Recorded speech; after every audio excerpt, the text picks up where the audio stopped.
Hello students, एक बार फिर से आपका स्वागत है YouTube channel Anoop chemistry classes में। आज हमारा सॉलिड स्टेट का 4th लेक्चर स्टार्ट होगा। उसमें हम पढ़ेंगे क्रिस्टल समुदाय का वर्गीकरण। ठीक है, हम पढ़ेंगे आज क्रिस्टल समुदाय का वर्गीकरण। ठीक है भाई, बहुत इंपॉर्टेंट है, अक्सर इसमें से क्वेश्चन आता है। ठीक है, बोर्ड में भी आता है और कॉम्पिटिटिव एग्जाम्स में भी इसके अंदर में से क्वेश्चन आता है। ठीक है, तो चलिए हम इसका क्लासिफिकेशन पढ़ते हैं। ठीक है, सबसे पहले यहां पढ़ेंगे क्रिस्टल का प्रकार।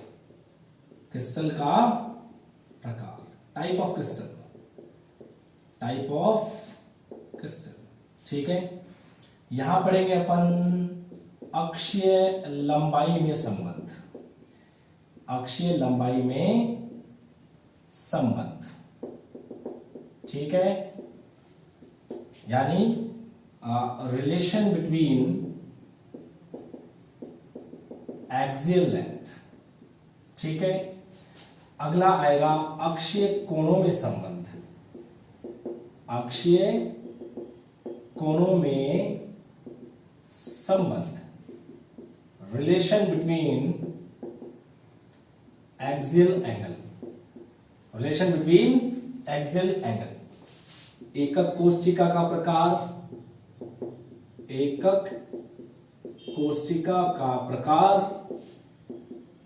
टाइप ऑफ यूनिट सेल, और लास्ट में आ जाएगा हमारा एग्जाम्पल। ठीक है, तो हमें जो अपना क्रिस्टल समुदाय है हम उसे 7 पार्ट्स में डिवाइड करते हैं। कितने प्रकार के होते हैं? 7 प्रकार के। ठीक है, फर्स्ट होता है आपका, आपको लर्न कैसे करना है, CT और HMT, CT और HMT। ठीक है, C4 बनता है क्यूबिक, C4 क्या बनता है? क्यूबिक। आपको भी ऐसे इनके इंग्लिश वर्ड्स याद रखने होंगे।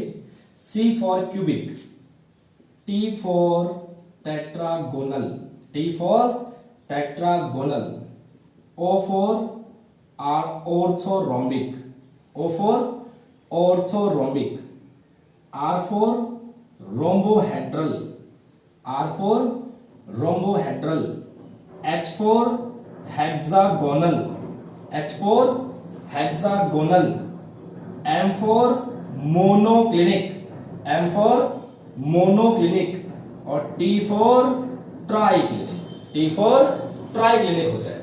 ठीक है, ये इंग्लिश से आपको इनका नाम याद हो जाएगा, CT और HMT। C for cubic, T for tetragonal, O for orthorhombic, R for rhombohedral, H for hexagonal, M for monoclinic, और T फॉर ट्राइक्लिनिक। ठीक है, अच्छा क्यूबिक को अपन क्या बोलते हैं? घनीय क्रिस्टल बोलते हैं। भाई क्यूब का मतलब क्या होता है? घन, तो क्यूबिक का मतलब क्या हो जाएगा? घन ही है। टेट्रागोनल, टेट्रागोनल का मतलब होता है चतुष्कोणीय, टेट्रागोनल का मतलब क्या होता है?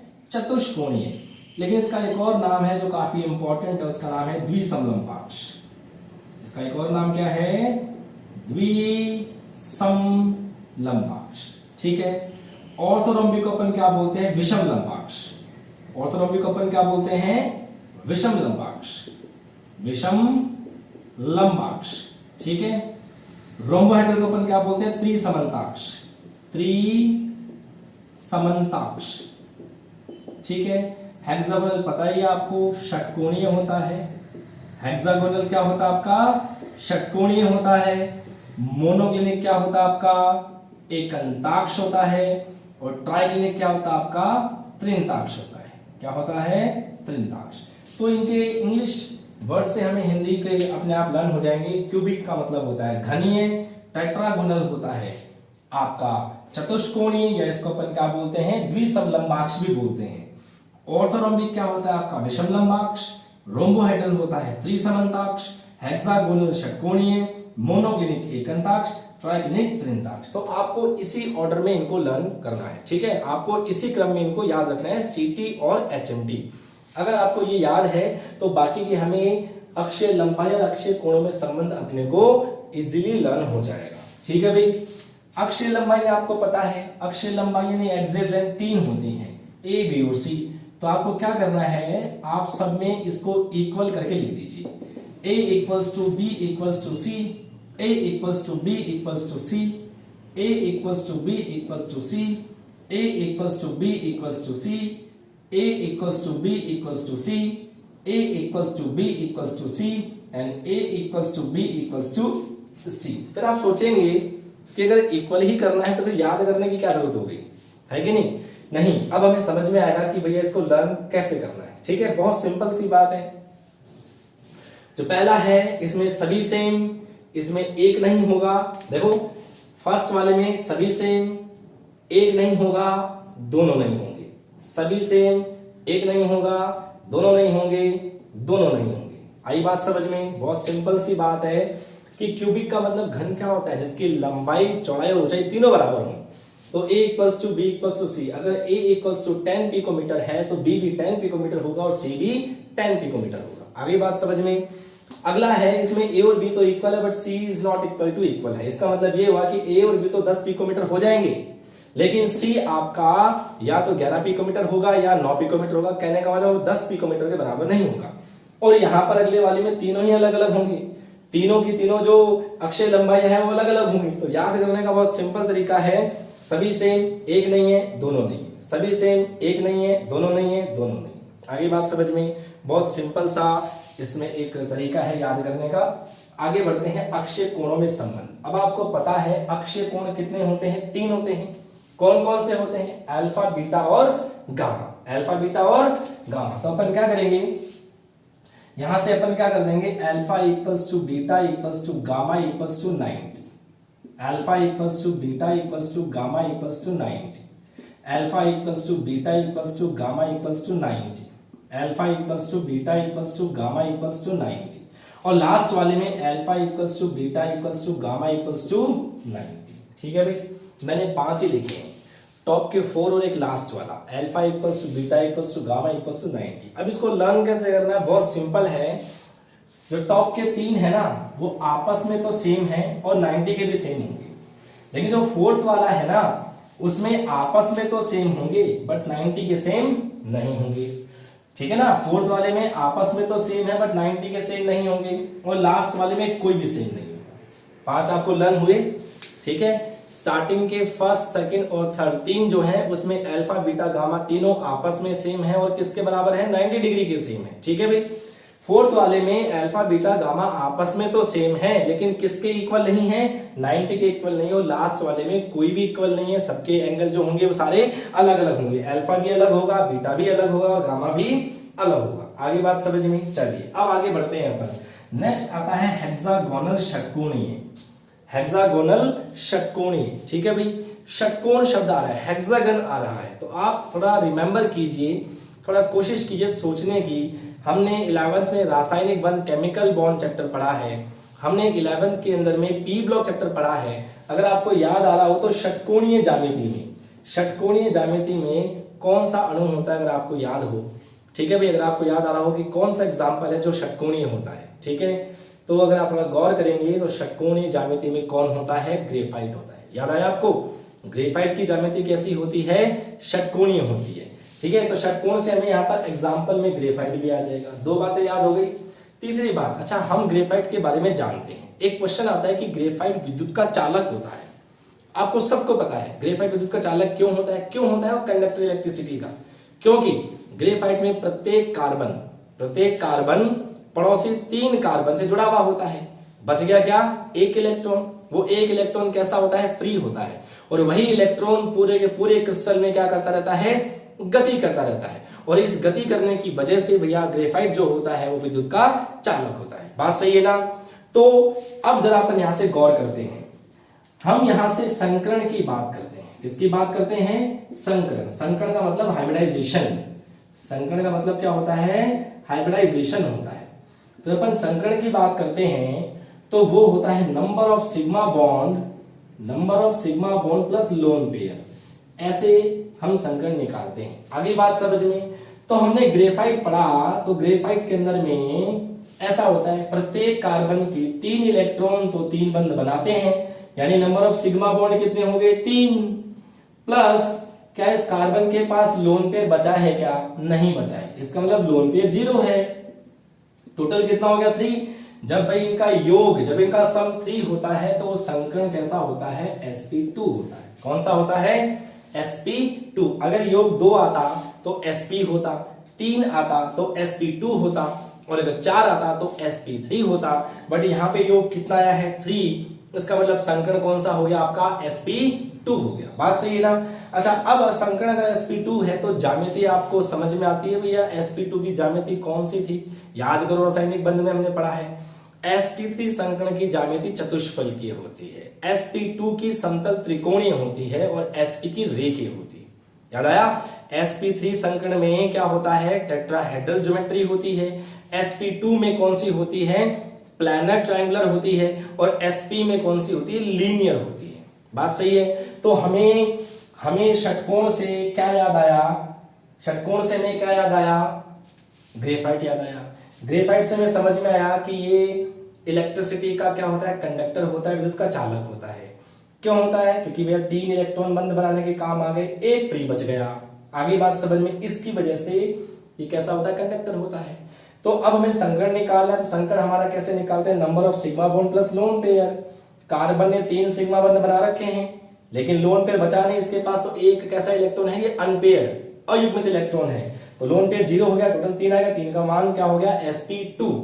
हमें पता लग गया कि sp2 संकरण जो होता है उसमें ज्यामिति कौन सी होती है? समतल त्रिकोणीय होती है। और अगर समतल त्रिकोणीय होती है तो उसका एक बॉन्ड एंगल कितना होता है? 120 डिग्री। याद आया आपको? ठीक है भाई, यानी कि कुछ ऐसा था, अगर आपको याद आ रहा हो, a, ठीक है ना, और ये b है, ये b है और ये b है, ठीक है ना, तो इनके बीच का एंगल कितना है? ये 120 डिग्री का है। बात सही है कि नहीं है? तो हमें यहां पर ये बात भी समझ में आ गई कि भाई ग्रेफाइट में पक्का एक एंगल कितने का होता है? 120 डिग्री एंगल होता है। बात सही है ना? तो देखो, अब आपको ध्यान करो वापस से, हमें षटकोण से, हेक्सागन से दिमाग में क्या आएगा? ग्रेफाइट। पहला क्वेश्चन एग्जांपल समझ में आ गया। दूसरी बात है, ग्रेफाइट कंडक्टर होता है। क्यों होता है? ये हमें आंसर आता है, क्योंकि भाई 3 तो बंद बने हैं, 1 इलेक्ट्रॉन फ्री होता है। उस फ्री इलेक्ट्रॉन की वजह से ही भैया वो विद्युत का चालक होता है। बात सही है? तीसरा क्वेश्चन, इसमें संकरण कौन सा होता है? ग्रेफाइट में संकरण कौन सा होता है? sp2। 3 बातें। चौथी बात, जिसमें संकरण sp2 होता है उसकी ज्यामिति कैसी होती है? समतल त्रिकोणीय होती है। 5वीं बात, समतल त्रिकोणीय ज्यामिति में बॉन्ड एंगल कितना होता है? 120 डिग्री का। आगे बात समझ में यहाँ तक? बस, तो बहुत सिंपल है। इसका मतलब alpha equals to beta equals to 90 degree है, but gamma equals to 120 degree. आगे बात समझ में, क्योंकि हमें भैया एक एंगल तो 120 डिग्री के एंगल का करना ही होगा। आगे बात समझ में, तो हेक्सागोनल क्रिस्टल में क्या होगा? षटकोणीय क्रिस्टल में क्या होगा? एक एंगल कम से कम 120 डिग्री का होगा, इसलिए अल्फा और बीटा तो 90 है और गामा इक्वल्स टू 120 है। आगे बात समझ में। लास्ट बचता है आपका मोनोक्लिनिक। ठीक है भाई, तो आप इसको ऐसे लर्न कर लीजिए, इसको रट्टा मार लीजिए कि alpha equals to gamma equals to होता है 90, but beta is not equal to 90। ठीक है भाई, इसमें अल्फा और गामा तो क्या होते हैं? 90 के इक्वल होते हैं, but beta is not equal to 90। तो इनके एक्सियल एंगल, इनके अक्षीय कोण याद करना बहुत सिंपल है। टॉप के 3 आपस में सेम है, 90 के भी सेम है। फोर्थ वाला आपस में तो सेम है, बट 90 के सेम नहीं है, और लास्ट में कोई भी सेम नहीं है। ठीक है, फिर आएगा आपका हेक्सागन, षटकोण से हमें ग्रेफाइट याद आएगा, ग्रेफाइट से संकरण sp2 याद आएगा, sp2 से हमें ज्यामिति समतल त्रिकोणीय याद आएगी, समतल त्रिकोण ज्यामिति से बॉन्ड एंगल 120 डिग्री याद आएगा। तो हम समझ जाएंगे कि हेक्सागन के अंदर में षटकोण में कम से कम एक कोण कितना होगा? 120 डिग्री का।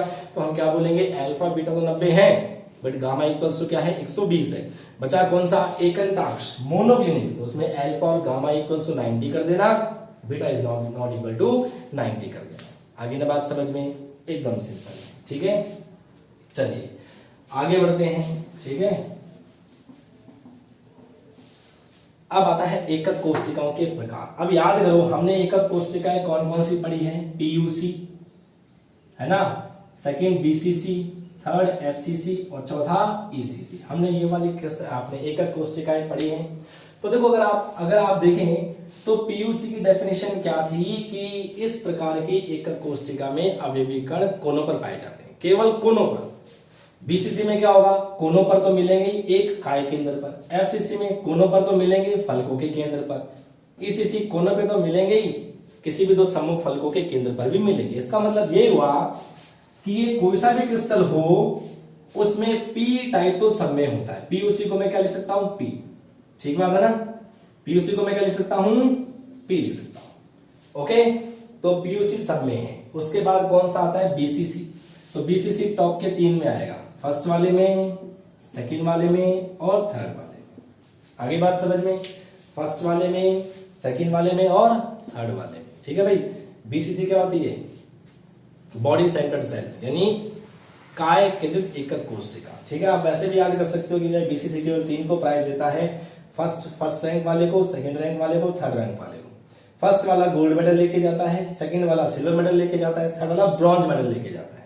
स्वर्ण पदक, रजत पदक और कांस्य पदक। रजत पदक क्या होता है आपका, चांदी होता है। अब कौन सा आता है, एफसीसी। एफसीसी किसको खा जाती है, चांदी को। किसको खा जाती है, चांदी को। यानी एफसीसी कहां पे आएगा, पहले में आएगा और तीसरे में आएगा। आगे बात समझ में, एफसीसी किसको खा जाती है, चांदी। चांदी का मतलब सेकंड रैंक, सेकंड रैंक का मतलब है सेकंड वाले नंबर पे कौन है, टेट्रागोनल द्विसमलंबाक्ष। तो यहाँ पर एफसीसी नहीं आएगा, नंबर 1 पे आएगा एफसीसी और नंबर 3 पे, 1 और 3। अब कौन सा बचा, ईसीसी। तो हमने 3 पे खत्म किया, तो 3 में आएगा ईसीसी और 3 दूनी 6, छठे नंबर पे ये है ईसीसी, ठीक है ना। 3 पर ये है और 3 दूनी 6, छठे पर ये आएगा, इसमें है ईसीसी। तो टोटल कितने प्रकार के हो गए, 14। कितने हो गए, 14। तो ये सभी ज्यामितियों के बारे में बताने वाला जो वैज्ञानिक था उसका नाम था ब्रेविस, इसलिए हम इसको क्या बोलते हैं, ब्रेविस जालक। तो आपसे कोई पूछे कि टोटल कितने प्रकार के ब्रेविस जालक होते हैं, 14 प्रकार के ब्रेविस जालक होते हैं, ठीक है। आपको याद हुआ, बहुत सिंपल सी है।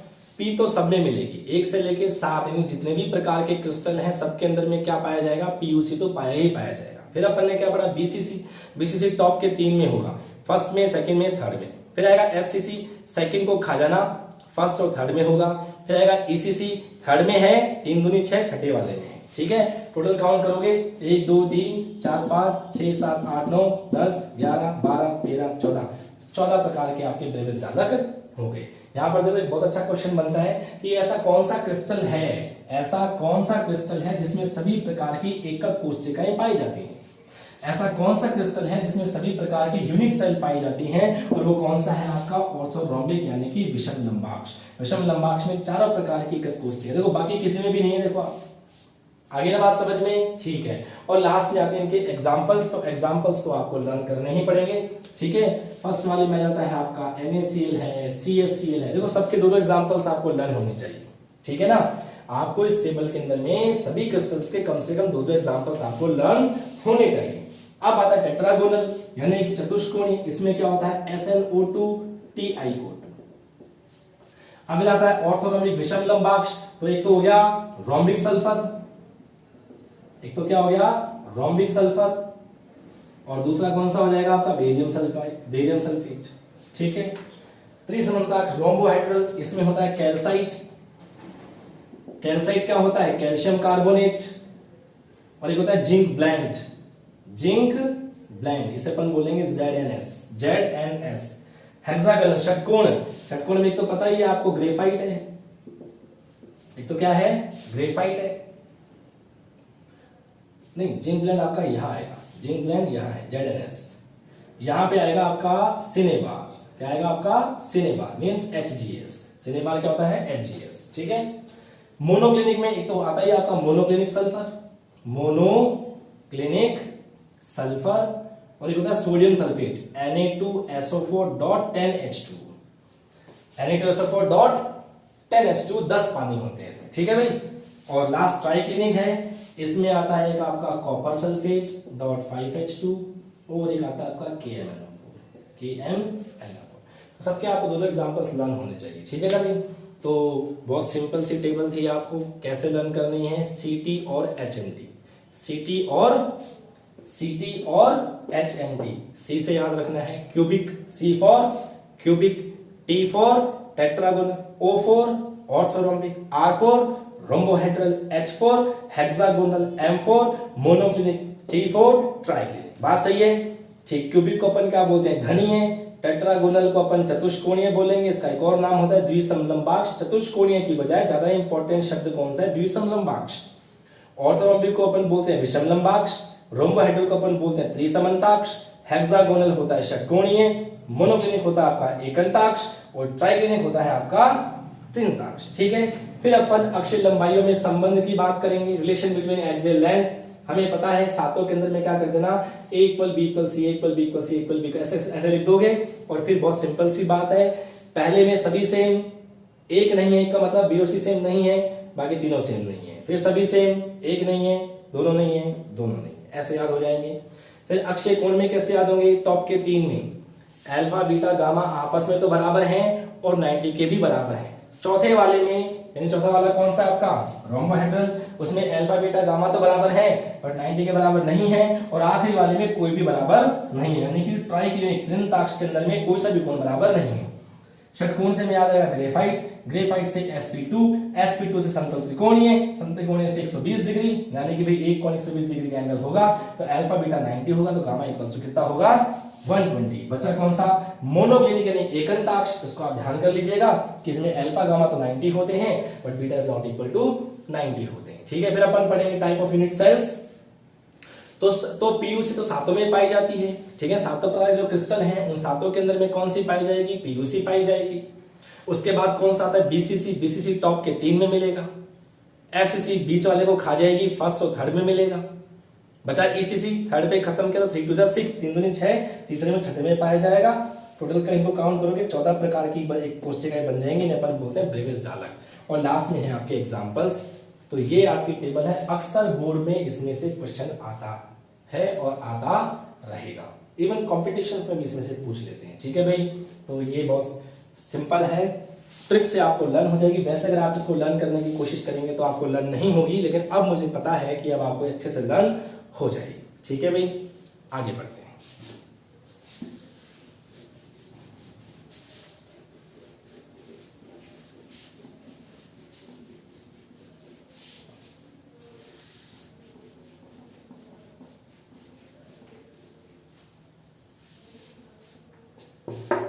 चलिए अब आते हैं अपन संकुलन क्षमता पर। ठीक है, this is packing efficiency. Packing efficiency इसे अपन बोलते हैं पीई, शॉर्ट में क्या बोलेंगे इसको? पीई। पैकिंग एफिशिएंसी इसको अपन क्या बोलेंगे? पीई बोलेंगे। क्या बोलेंगे इसको अपन? पीई बोलेंगे। ठीक है। क्या होता है पैकिंग एफिशिएंसी? क्या होता है संकुलन क्षमता? फॉर एग्जाम्पल देखिए, हम इस कमरे में बैठे हैं। ठीक है, ये कमरा एकक कोष्ठिका है, इस कमरे को अपन घन मान के चलते हैं। क्या मान के चलते हैं? घन। अब इस कमरे का एक आयतन होगा, क्योंकि इस कमरे की लंबाई भी है, इस कमरे की चौड़ाई भी है और इस कमरे की ऊंचाई भी है। बात सही है। तो हम इस कमरे का क्या निकाल लेंगे? आयतन, यानी घन का क्या निकाल लिया हमने? आयतन। बात सही है कि नहीं? अब मान लीजिए कि इस क्लास के अंदर में कुछ स्टूडेंट्स बैठे हैं, 2 5 10 जितने भी हैं, वो क्या हो जाएंगे? अवयवीकरण। क्या हो जाएंगे? अवयवीकरण। बात सही है। क्या हो जाएंगे भैया? वो अवयवीकरण हो जाएंगे। ठीक है भाई। तो हम उन अवयवीकरणों का आयतन निकाल लेंगे। मान लो कि A B C D E F G, G तक के स्टूडेंट्स बैठे हैं, तो ए का वॉल्यूम निकालेंगे, बी का वॉल्यूम निकालेंगे, सी का निकालेंगे, डी का निकालेंगे, ई का निकालेंगे, एफ का निकालेंगे, जी का निकालेंगे। तो हम तो इन जी तक के स्टूडेंट्स ने का जो वॉल्यूम है, जो उन्होंने आयतन घेरा है, ठीक है, वही क्या कहलाएगी? संकुलन क्षमता। इस पूरे कमरे के आयतन की तुलना में, इस पूरे कमरे के आयतन की तुलना में अवयवीकरण जितना स्थान घेरते हैं, वही उन अवयवीकरणों की क्या होती है? संकुलन क्षमता होती है। बात सही है। तो बहुत सिंपल सी बात है, इसका एक फॉर्मूला होता है packing efficiency equals to Z into, ठीक है, एक गोले का आयतन, एक गोले का आयतन अपॉन घन का आयतन, अपॉन घन का आयतन, वॉल्यूम ऑफ क्यूब। ठीक है भाई, बहुत सिंपल सी बात है। अवयवीकरण को गोला मान लिया गया है। अवयवीकरण को क्या मान लिया गया है? गोला मान लिया गया है। ठीक है भाई।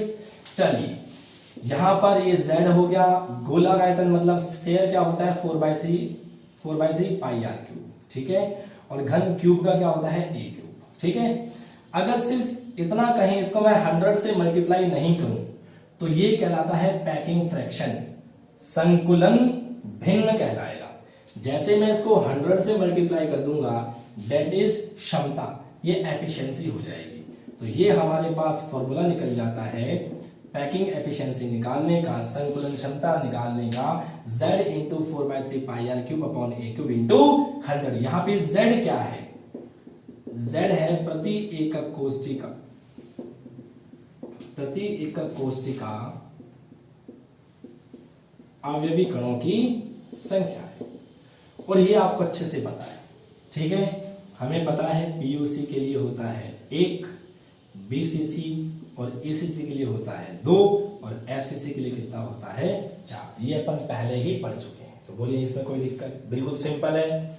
आगे बढ़े, चलिए अब अपन एक एक करके एकक कोष्ठिकाओं की पैकिंग एफिशिएंसी फाइंड करेंगे। ठीक है, चलिए बात करते हैं अपन।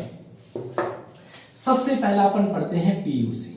ठीक है, सरल एकक कोष्ठिका। हम सरल एकक कोष्ठिका की क्या ज्ञात करेंगे? संकुलन क्षमता ज्ञात करेंगे। क्या ज्ञात करेंगे? संकुलन क्षमता ज्ञात करेंगे। आइए देखेंगे, तो मैंने क्या बना दिया, यहां पर सरल एकक कोष्ठिका बना दी है। ठीक है भाई, ये ओके। अच्छा, अब इसमें क्या होता है, इसमें क्या होता है कि ये जो गोले होते हैं ना, गोले, ठीक है, ये इनके कोने पे होते हैं ऐसे, और ये आपस में टच करते हुए रहते हैं इस तरीके से। ठीक है, ये ऐसा।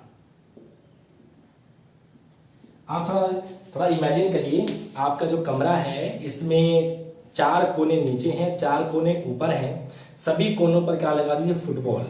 तो आपको लगेगा यार दोनों कोनों के बीच में दूरी है, लेकिन दूरी नहीं होती, वो फुटबॉल आपस में टच रहती हैं। आगे बात समझ में? आप कोई किसी ठोस को देखते हो, कोई सॉलिड को देखते हो, तो आपको उसके बीच में कुछ गैप देखते हैं क्या? नहीं, कण आपस में टच रहते हैं। इसका मतलब ये हुआ कि ये सब गोले आपस में टच हैं। इसको मैं कुछ यू बना सकता हूं। ठीक है भाई, ये गोले आपस में ऐसे टच करते हैं। बात सही है? तो हमारे पास फॉर्मूला होता है पैकिंग एफिशिएंसी का Z into 4/3 pi r cube upon a cube into 100। बात सही है? चलिए, Z हमें पता है, पीयूसी के लिए Z का मान कितना होता है 1, यह आ जाएगा 4/3 इंटू 22 अपॉन 7। हमारे पास R नहीं है, हमारे पास A नहीं है, इंटू 100। अगर हम इस A और R में रिलेशन निकाल लें तो हमारा ये फॉर्मूला सॉल्व हो जाएगा, है नहीं? तो आओ देखो, हमें पता है यहां से लेकर यहां तक का ये क्या है? A है। कोई बात है कि नहीं? A तो है, ये भुजाई तो है, ये अक्षीय लंबाई तो है, और हमें पता है यहां से लेकर यहां तक का एक कैपिटल R है, यहां से लेकर यहां तक कैपिटल R, इसको स्मॉलर बोल दो, त्रिज्या है, दैट इज रेडियस। बात सही कि नहीं?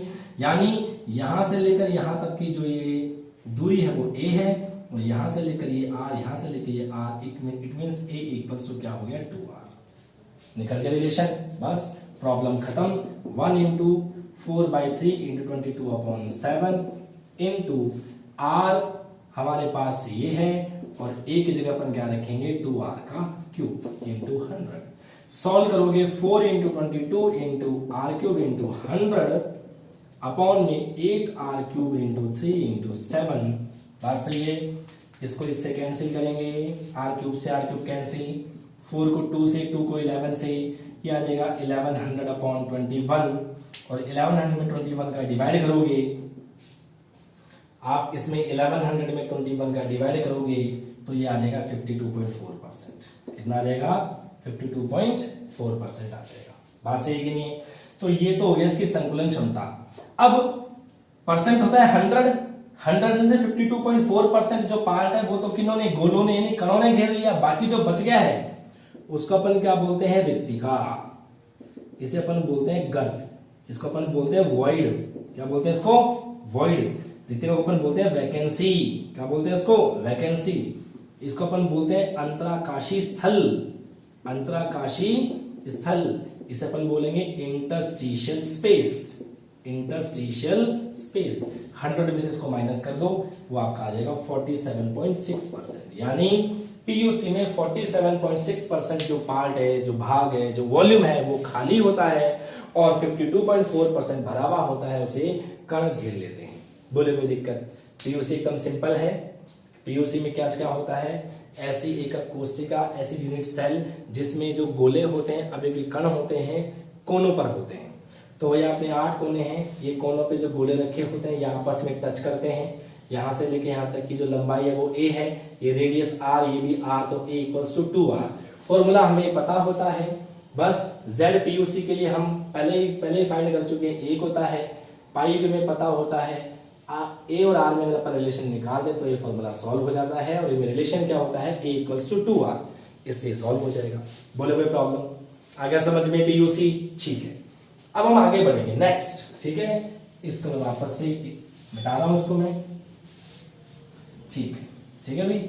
और मैं क्या करता हूं, ठीक है, इसको भी मिटा देता हूं, ओके, और एक इसको मिटा देता हूं। बाकी ऐसा कैसा लिखा है, अपन पढ़ेंगे एफसीसी। एफसीसी को अपन बोलते हैं फलक एकक कोशिका, फेस सेंटर्ड सेल। बात ठीक है? चलिए वापस से अपन क्या कर रहे हैं, एक एकक कोशिका बना रहे हैं। ठीक है भाई, ये हमने बनाई एकक कोशिका। अब एफसीसी याद करिए, एफसीसी क्या था? एफसीसी में क्या था कि गोले जो है, अवयवी कण जो है वो कहां है, कोनों पर है, और कोनों के साथ साथ कहां है, प्रत्येक फलक के केंद्र पर। कहां पर है? प्रत्येक फलक के केंद्र पर। यानी इस बार क्या हो गया कि एक गोला तो यहां है फलक पर, और ये कुछ ऐसा है। यानी पिछली बार जो ये 4 गोले आपस में टच करते थे, इस बार एक गोला, ठीक है ना, मैं इनके बीचों बीच रखूंगा, तो जैसे मैं एक बीच में दबाऊंगा तो ये आपस में फैलते जाएंगे। यानी चारों गोले जो अभी टच कर रहे थे पीयूसी में, अब टच नहीं करेंगे। अब क्या हो जाएगा, ये थोड़ा सा फैल जाएंगे। फैलेंगे कैसे? ये ऐसा है, ऐसा है, ऐसा है, ऐसा है, और इनके बीचों बीच क्या है, एक फलक केंद्र है जिस पर भी एक गोला है। ऐसा हो जाएगा। बात सही कि नहीं है? ठीक है, अब देखो अपन रिलेशन निकालें इसमें। चलिए यहां से लेकर यहां तक का ये है a, बोलो है कि नहीं है? इसको मैंने a बोल दिया, इसको मैंने b बोल दिया। ये लंबाई है, अक्षीय लंबाई है, कोर लंबाई है, भुजा है। ठीक है भाई, यहां से ये BC, ये BC भी अपना क्या है, a है। ठीक है भाई, आपको लग रहा होगा ये ऐसा है, लेकिन 90 डिग्री, क्योंकि मैं आपको पहले बता चुका हूं हमारे कोर्स में क्या है, घन है, घन क्यूब। और घन के आपको पता है सभी कोण कितने होते हैं, 90 डिग्री के होते हैं। ठीक है, तो भाई ये a है। ठीक है, अब हमें AC तो निकालना है, तो पाइथागोरस प्रमेय निकल गई। यहां से लेकर यहां तक का ये क्या है, a, यहां से लेकर यहां तक का क्या है, ये भी a, तो हमें यही तो निकालना है। तो ये a, ये b और ये c, तो त्रिभुज ABC में, ठीक है, AC इक्वल्स टू क्या हो जाएगा, √ AB का होल स्क्वायर प्लस BC का होल स्क्वायर, यानी a का स्क्वायर प्लस a का स्क्वायर, यानी 2a², यानी √2a। AC इक्वल्स टू क्या निकल गया, √2a। ठीक है, अच्छा अब ये AC है, लेकिन AC यहां से लेकर यहां तक का क्या होगा, कैपिटल ये R होगा। यहां से लेकर यहां तक का R है, यहां से लेकर यहां तक का R है, यहां से लेकर यहां तक का R है, परंतु ठीक है AC इक्वल्स टू क्या है, R plus R plus R plus R, यानी AC इक्वल्स टू क्या हो गया, 4R। इसको इक्वेशन फर्स्ट कह दीजिए, इसको इक्वेशन सेकंड कह दीजिए।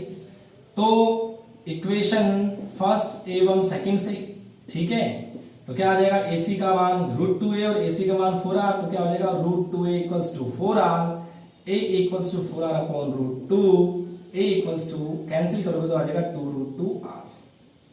बोला आएगा नहीं आएगा, a इक्वल्स टू क्या आ जाएगा, 2√2R आ जाएगा। सिंपल बात, सही है।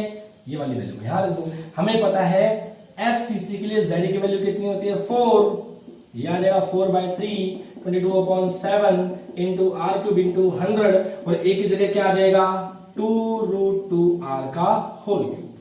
बोलो आएगा नहीं आएगा? इसको थोड़ा हम सॉल्व कर लेंगे तो कुछ ये ऐसा आ जाएगा, इंटू 100 अपॉन 2 का क्यूब करेंगे 8, √2 का क्यूब करेंगे 2√2, R का क्यूब करेंगे R³ इंटू 21 करेंगे, क्या हो जाएगा, R³ से R³ कैंसिल हो जाएगा, 4 से 2 टाइम्स, 2 से 2 टाइम्स, 2 से 2 कैंसिल हो जाएगा, ऊपर आ जाएगा 2200 अपॉन 21 इंटू √2 हो जाएगा। इसको मल्टीप्लाई डिवाइड करोगे तो इसका आता है 74%। क्या आ जाएगा इसका 74%। तो बाकी क्या बच जाएगा आपका 26%। यानी अगर कोई आपसे पूछे कि बताइए एफसीसी की पैकिंग एफिशिएंसी, एफसीसी की संकुलन क्षमता कितनी होती है, तो हम कितने बताएंगे 74% होती है। और बाकी जो भाग बच गया है वो क्या होता है, रिक्तिका कहते हैं वैकेंसी, गर्द बोलते हैं वॉइड, या अंतराकाशीय स्थल 26% होता है। कहीं कोई प्रॉब्लम, बात सही कि नहीं? बहुत सिंपल तरीका है, आप देखेंगे आपको समझ में आ जाएगा, क्योंकि एफसीसी में कोनों के साथ साथ में फलक के केंद्र पर भी एक गोला आ जाएगा, यहां भी एक आ जाएगा, यहां भी एक आ जाएगा, यहां भी एक आ जाएगा। ऐसे ही ये जो आगे वाला फलक है इसके केंद्र पे होगा, जो पीछे वाला फलक है इसके केंद्र पर होगा। बात सही कि नहीं? तो हमें पता है यहां से ए बी क्या है, ए है, बीसी भी आपका ए है, हमें एसी निकालना है, पाइथागोरस थ्योरम लग जाएगी, पाइथागोरस प्रमेय लग जाएगी, एसी यहां से निकाल लेंगे, √2a आ जाएगा। एसी क्या होता है 4r, है कि नहीं? यहां से लेके यहां तक का r, यहां से लेके यहां तक का 2r, यहां से लेके यहां तक का वापस r, 4r हो जाएगा। सॉल्व करेंगे, a और r की रिलेशन क्या निकल के आ जाएगी 2√2r। इसको यहां रखेंगे, सॉल्व हो जाएगा, आंसर कितना आ जाएगा 74%। बात सही है? चलिए मैं इसको एक बार फिर से मिटा रहा हूं, ठीक है। एक लास्ट हम और पढ़ेंगे, और वो कौन सा होता है आपका ईसीसी। कौन सा होता है वो आपका ईसीसी होता है, ठीक है। चलिए लास्ट, सॉरी ईसीसी नहीं, बीसीसी हम पढ़ेंगे, बीसीसी। इसे अपन बोलते हैं काय एकक कोष्ठिका, ठीक है ना, काय केंद्रित एकक कोष्ठिका, काय केंद्रित एकक कोष्ठिका, ठीक है भाई। आइए हमारे पास वापस से एकक कोष्ठिका है, यानी घन है, क्यूब है। इस बार क्या है, इस बार क्या है भाई, अवयवी कण कोनों के साथ साथ कहां मिलेंगे, बिल्कुल सेंटर पे। हमारे जो कमरे का सेंटर है, हवा में लटकता हुआ पंखे के नीचे, वो काय केंद्र है, वहां पे एक फुटबॉल होगी। बात सही है ना?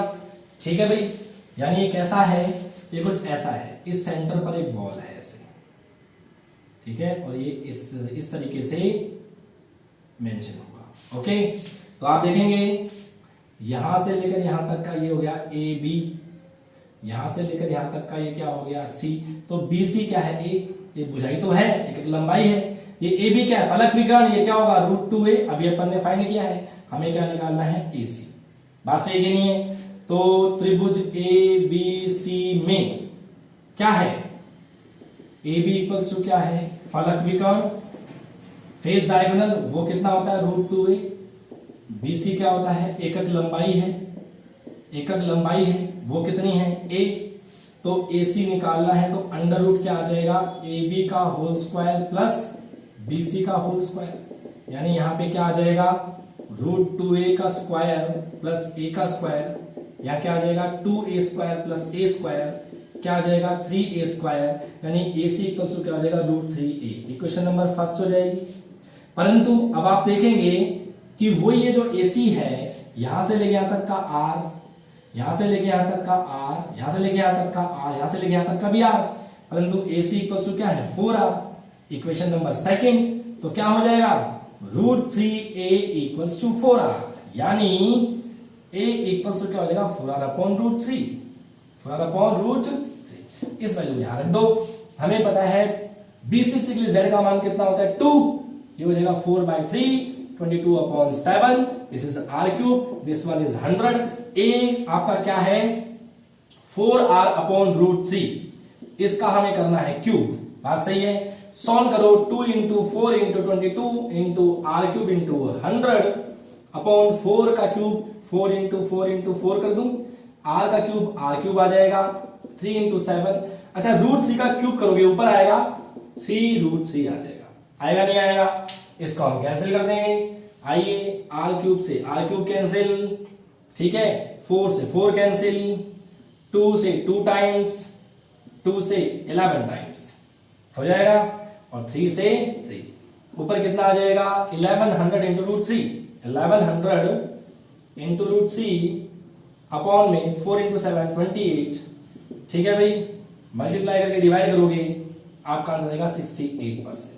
ठीक है, और जो इंटरस्टिशियल स्पेस बचेंगे दैट इज 32% हो जाएगा। यानी 32% भाग जो है वो खाली है और 68% भाग जो है वो भरा हुआ है। बात सही है? बहुत सिंपल तरीका है। अगर हमें एकक कोष्ठिका समझ में आ गई कि एकक कोष्ठिका में कितने भाग होते हैं, कोने कितने होते हैं, फलक कितने होते हैं, किनारे कितने होते हैं, फलक विकर्ण कितना होता है, काय विकर्ण कितना होता है, काय केंद्र कितना होता है, कोने का योगदान कितना होता है 1/8, फलक का योगदान 1/2, किनारे का योगदान 1/4, अगर हमें वो चीज अच्छे से आती है तो हम उनकी संकलन क्षमता इस फॉर्मूले से ज्ञात कर सकते हैं। बहुत सिंपल सी बात है। इस फॉर्मूले को सॉल्व करने का तरीका बस एक ही है, ए और आर में रिलेशन फाइंड कर लो। अगर ए और आर में रिलेशन आपने निकाल दिया तो आपका ये फॉर्मूला सॉल्व हो जाएगा। जेड का मान हमें पता होता है, पीयूसी में 1 होता है, बीसीसी में 2 होता है, एफसीसी में 3 होता है। ठीक है भाई, तो आज के थर्ड लेक्चर में हमने 2 चीजें पढ़ी हैं। एक तो हमने पढ़ा है क्रिस्टल समुदाय का वर्गीकरण, 7 तरह के होते हैं, और इसके अलावा हमने संकुलन क्षमताएं पढ़ी हैं। संकुलन क्षमताएं हमने 3 प्रकार की एकक कोष्ठिकाओं की पढ़ी हैं, पीयूसी, बीसीसी और एफसीसी। ठीक है भाई, तो यहां तक का आप पढ़िएगा। इसके जो आगे का भाग है वो अपन नेक्स्ट लेक्चर, हमारा जो 5th लेक्चर आएगा उसमें हम पढ़ेंगे। ठीक है, अगर आपको ये वीडियो अच्छा लग रहा है तो आप प्लीज इसे लाइक कीजिए, शेयर कीजिए, सब्सक्राइब कीजिए और बेल जो आइकन बटन है उसको आप प्रेस कीजिए। Thank you.